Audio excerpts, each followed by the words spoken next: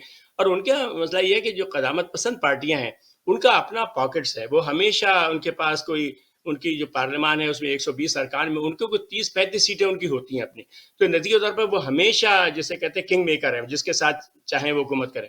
تو ان کو جو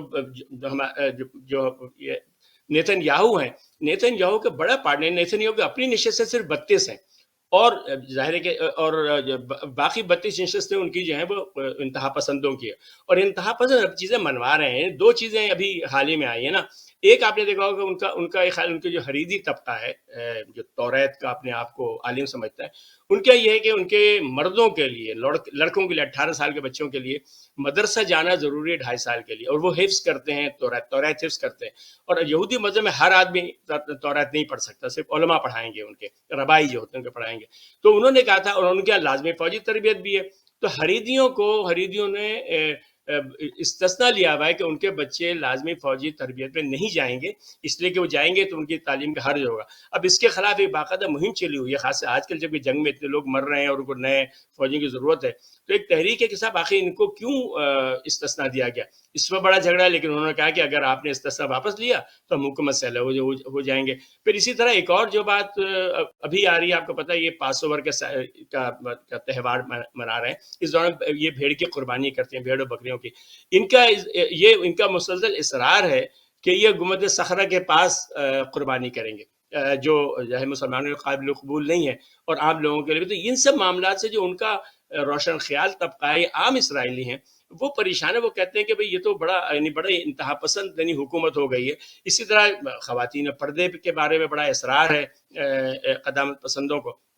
اور اس وقت جو معاملہ چل رہا ہے بات چیت کا، اس میں سب سے زیادہ جو مزاحمت کر رہے ہیں وہ یہ قدامت پسند لوگ ہیں. انہوں نے کہی دیا ہے، بلکہ ایتامر بن گوئر صاحب جو ہیں، جو بڑے یعنی یہود پارٹی کے سربراہ ہیں، انہوں نے کہا ہے کہ اگر فتح سے پہلے، مکمل فتح سے پہلے انہوں نے نیتن یاہو نے جنگ بندی کی تو سمجھو کہ ان کا حق حکمرانی ختم ہو گیا.